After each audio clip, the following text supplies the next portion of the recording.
Solve करने जा रहे हैं वीक 1 एंड वीक 2 का स्ट्रेटेजीज का मॉक टेस्ट। अब मैंने देखा बहुत से लोग बोल रहे थे क्या कि मॉक टेस्ट के मार्क्स नहीं जुड़ते हैं, पर ऐसा कुछ नहीं है। मॉक टेस्ट के 2 बोनस मार्क्स मिलते हैं आपको, तो इसलिए इसे ज़रूर से ज़रूर अटेम्प्ट करना। और वहाँ पे लिखा भी हुआ है, वहाँ पे जहाँ ऊपर देखोगे ना, तो वहाँ लिखा होगा क्या कि फाइनल सबमिशन जो है वो ग्रेड ग्रेड के लिए यूज़ किया जाएगा, ठीक है। तो इसका मतलब इसके ग्रेड हैं, और सिर्फ ज़्यादा मार्क्स नहीं है इसके, 2 मार्क्स है, पर 2 मार्क्स भी बहुत होते हैं, इसलिए इसको अटेम्प्ट कर लेना क्योंकि आसान सा भी है ये। तो चलिए हम इसको सॉल्व करते हैं।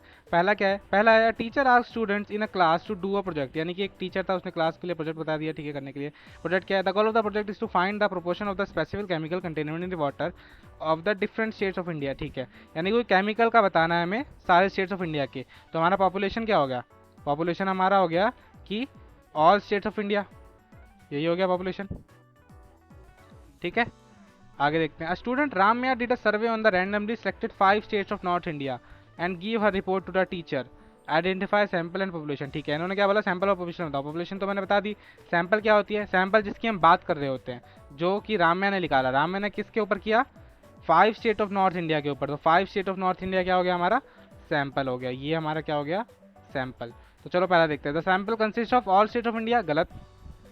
ऑल स्टेट ऑफ इंडिया तो हमारा पॉपुलेशन है, तो ये वाला ऑप्शन गलत है, ठीक है। अगला क्या है, the sample consist of all states of India, all states of north India, सारे स्टेट नॉर्थ इंडिया के देखे थे उसने, नहीं, सिर्फ 5 देखे थे, तो ये गलत है।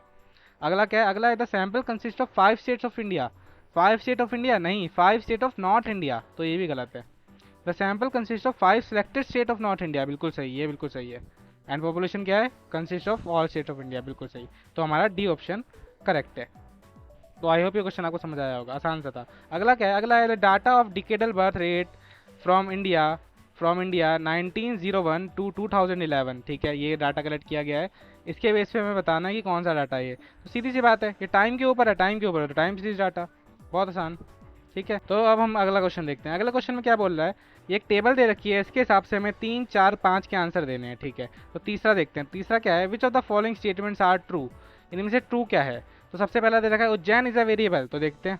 उज्जैन वेरिएबल है, नहीं, उज्जैन तो केस है, जिसके हम बात कर रहे होते हैं वो केस होता है। यहाँ पे हम उज्जैन की बात कर रहे हैं, उज्जैन की बात कर रहे हैं, वाराणसी की बात कर रहे हैं, पटना की बात कर रहे हैं, मिर्जापुर की बात कर रहे हैं, जयपुर की बात कर रहे हैं, तो ये सब क्या होंगे, केस होंगे। मिर्जापुर इज अ केस, बिल्कुल सही, मिर्जापुर इज केस है, यहाँ पे लिखा है, देखिए। डिस्ट्रिक्ट इज अ केस, नहीं, डिस्ट्रिक्ट केस नहीं है। केस तो, डिस्ट्रिक्ट तो एक पैरामीटर है, इसके अंदर ये लोग आ रहे हैं जिनकी हम बात कर रहे हैं। हम डिस्ट्रिक्ट की बात थोड़ा ना कर रहे हैं, हम अलग अलग डिस्ट्रिक्ट की बात करेंगे तो अलग अलग डिस्ट्रिक्ट केस होंगे ना, पूरा वो केस होगा। तो डिस्ट्रिक्ट इज अ केस नहीं, अच्छा नहीं है ये। Population is a variable, population variable है, बिल्कुल सही, पॉपुलेशन वेरी कर रही है, तो ऑप्शन नंबर 2 एंड 4 इसका आंसर है। तो अब हम अगला देखते हैं। अगले में बोला है which of the following statement are true, इनमें से ट्रू क्या है। Population growth is continuous numerical variable, continuous numerical variable क्या होता था, जिसके अंदर कोई भी वैल्यू आ सकती है ना, पॉइंट वाली भी आ सकती है, इंटीजर भी आ सकती है। तो पॉपुलेशन के अंदर कोई भी आ सकती है, सीधी सी बात है, ठीक है। तो पॉपुलेशन इज ए वेरिएबल, सही बात है, सही ऑप्शन है ये। अगला क्या है, district and area are numerical variable, ये दोनों क्या न्यूमेरिकल वेरिएबल, नहीं। डिस्ट्रिक्ट एरिया तो न्यूमेरिकल वेरिएबल है, क्यों, क्योंकि उसमें न्यूमेरिक आंसर है, लेकिन डिस्ट्रिक्ट तो वो है ना, नेम है वो न्यूमेरिकल कैसे हो सकता है, तो ये ऑप्शन गलत है, ठीक है। अगला क्या है, देयर आर 5 न्यूमेरिकल वेरिएबल्स, गलत, 5 तो ये टोटल ही हैं। ये क्या है, ये नेम वाला है, नहीं, ये न्यूमेरिकल है, ये न्यूमेरिकल है, ये भी न्यूमेरिकल है, 3 न्यूमेरिकल है इसमें, 5 कहाँ से है, तो ये भी गलत है। अगला क्या है, number of village is discrete numerical variable, discrete है, देख लेते हैं। देखो यहाँ पे कोई भी पॉइंट वाली वैल्यू नहीं आ रही, ठीक है, तो इसका मतलब क्या, सीधी सी बात है, डिस्क्रीट है। तो हमारा डी ऑप्शन भी सही है, फर्स्ट और फोर्थ इसके आंसर है। अब अगला क्या है, फिफ्थ। फिफ्थ में बोला है इनकरेक्ट ऑप्शन बताना, area as a ratio scale of measurement, बिल्कुल रेशियो स्केल हो सकता है, एरिया को हम कंपेयर कर सकते हैं ना रेशियो में, तो सीधी सी बात, सही ऑप्शन है। लेकिन ये आंसर सही है, ऑप्शन सही नहीं है, क्योंकि हमें इनकरेक्ट स्टेटमेंट बता दिए ना। अगला क्या है, पॉपुलेशन ग्रोथ है इन इंटरवल स्केल ऑफ मेजरमेंट, सही बात है, इंटरवल स्केल है। Number of villages and interval scale of measurement, number of villages क्या इंटरवल स्केल मैनेजर में, इंटरवल स्केल पे है, नहीं, बिल्कुल गलत बात है। इंटरवल स्केल में क्या होता है, कोई ट्रू जीरो नहीं होता, तो इसका मतलब ये सही है, क्योंकि ये बात गलत है। पॉपुलेशन एज अ, पॉपुलेशन को भी हम रेशियो में देख सकते हैं, तो सही बात है ये। चलिए आगे देखते हैं। अगला बोला in an exam there are 5 multiple select questions, more than one option can be correct, ठीक है। For every question the student will be award 3.0 marks, ठीक है, एवरी क्वेश्चन के लिए।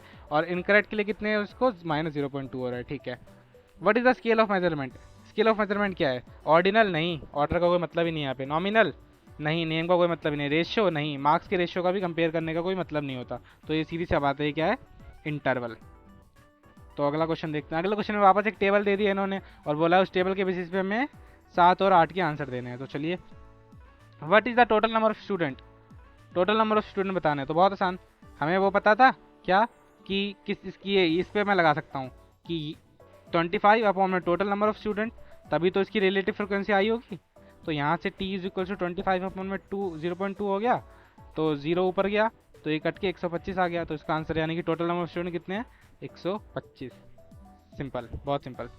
अगला बोल रहा है if 75 student are going to school by public transport, car and cycle. अच्छा, यानी पब्लिक ट्रांसपोर्ट, कार और साइकिल को मिला के कितने लोग हैं?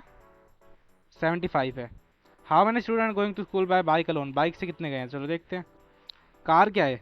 ये रहा public transport X plus Y plus Z. अच्छा, X plus Y plus Z को मिला के 75 है, ठीक है। प्लस डब्लू, अगर मैं इसमें डब्लू और 25 भी मिला दूंगा तो क्या ये टोटल पॉपुलेशन के बराबर नहीं हो जाएगा? टोटल नंबर ऑफ स्टूडेंट के बराबर हो जाएगा, जो कि हम निकाल चुके हैं 125। तो इसको मैं 125 के इक्वल कर दूंगा। अब ये इसकी वैल्यू पता है हमें कितनी है? 75 plus W plus 25 is equal to 125।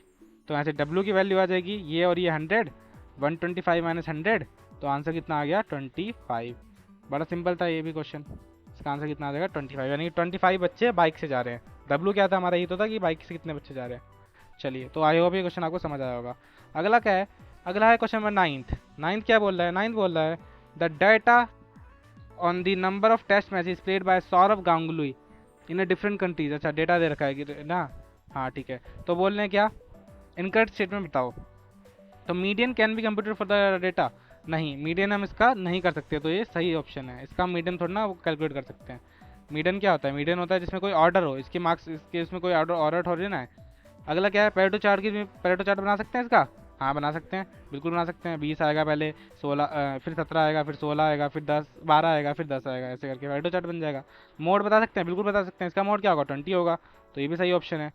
Bar chart is most appropriate to represent a percentage of test matches played by solving only in different sheets. नहीं, बिल्कुल गलत। परसेंटेज हमें जब भी हमें परसेंटेज शो करना होता है ना, तो हम क्या यूज़ करते हैं? अपना पाई चार्ट यूज़ करते हैं। तो ये भी गलत स्टेटमेंट है। तो इसका आंसर क्या होगा? First and fourth. इसका फर्स्ट एंड फोर्थ सही होगा। इनकरेक्ट स्टेटमेंट पूछिए ना क्योंकि हमसे। अगला क्या है? अगला बोला है which of the following statement is true. अच्छा, इसमें से ट्रू कौन सी है? तो देखते हैं चलो। To represent the share of particular category bar chart is most appropriate graphic. नहीं, शेयर कभी भी किसका बताते हैं? शेयर के बताने के लिए क्या चाहिए होता है? हमें पाई चार्ट चाहिए होता है। तो पहला ऑप्शन तो गलत है। If the categorical variable is ordinal then the bar chart must preserve the order. बिल्कुल सही, बार चार्ट में ऑर्डर होना चाहिए जब वो ऑर्डिनल होगा। तो इस वाले को क्या बोलते हैं? दूसरा बार चार्ट होता है ना। अब bar chart is use to get count of corresponding categories in data. बिल्कुल सही, इस वाले डाटा में हम आराम से बार चार्ट के हिसाब से इसको सेट कर सकते हैं। अब bar chart can not be plotted vertically. क्या ये वर्टिकली नहीं प्लॉट हो सकता? हो सकता है, करा है हमने। तो ये भी गलत स्टेटमेंट है। तो इसका आंसर सिर्फ क्या है? सेकंड और थर्ड। अगला क्या है?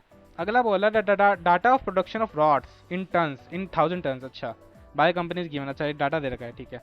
In which year production of rods by the companies highest. किसमें हाईएस्ट है? 1988। बताइए, कितना आसान क्वेश्चन है ये, कोई भी कर लेगा इसको, तो छोटे बच्चे भी कर लेंगे। अगला क्या है? Question number 12 which of the following are appropriate पेट्रो चार्ट।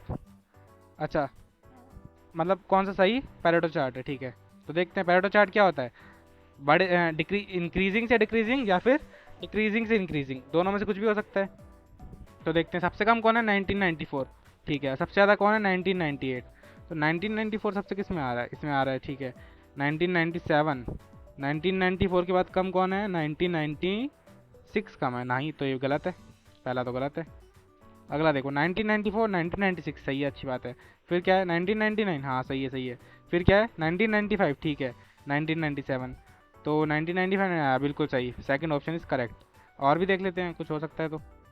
1998, ठीक है, डिक्रीजिंग। 1997 सही है। 1999 नहीं, 1995 आना चाहिए, तो ये भी गलत है। अगला देख लेते हैं लास्ट।